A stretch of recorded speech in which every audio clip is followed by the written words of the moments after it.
party games. Games that make you laugh, cry, and yell. They go back so far that there's not even a recorded time they began. For example, charades was invented in the 18th century. Of course, I'm here to talk about video games.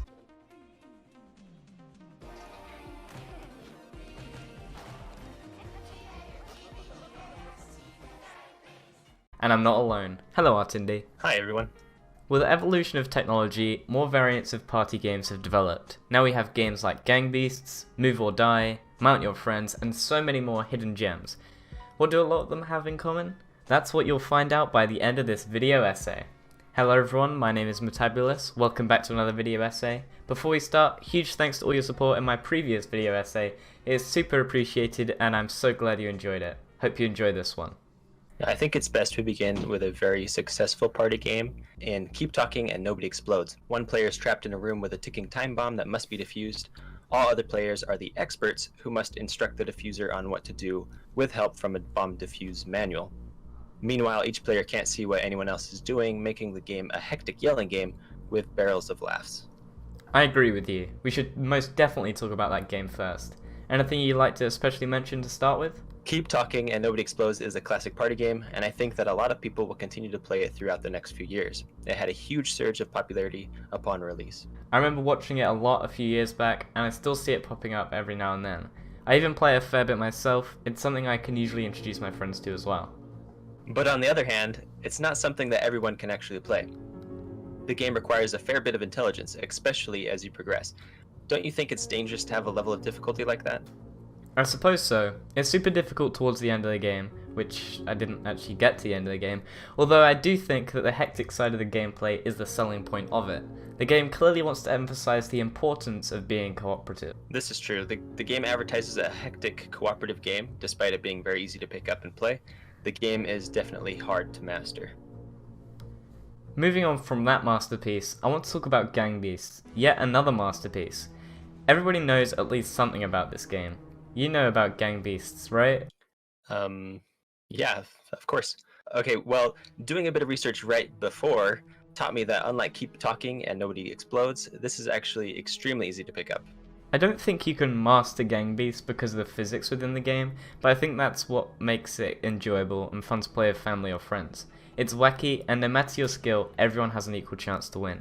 I think the winning aspect of the game is super important for people to feel like they can play the game. Exactly. Winning every once in a while will keep a sense of accomplishment and will keep the player interested. And then sometimes they get greedy, like most of us do when we play games, and want to win more. But I think the ability for people to jump in and play is just so well done. Within 5 minutes you can get right into the action and play a few rounds.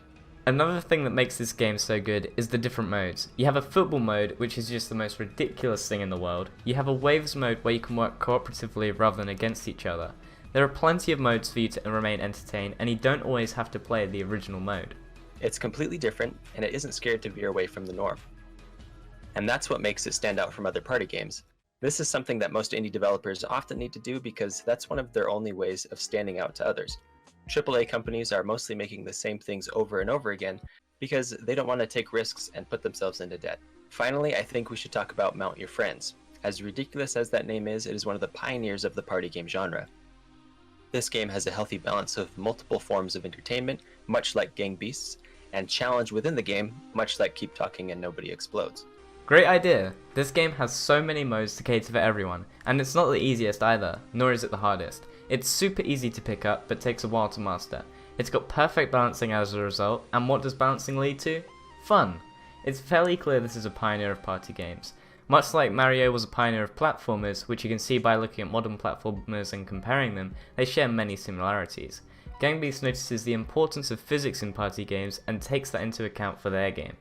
These games are all super fantastic, and I think that probably comes from the factors that we've mentioned, and more.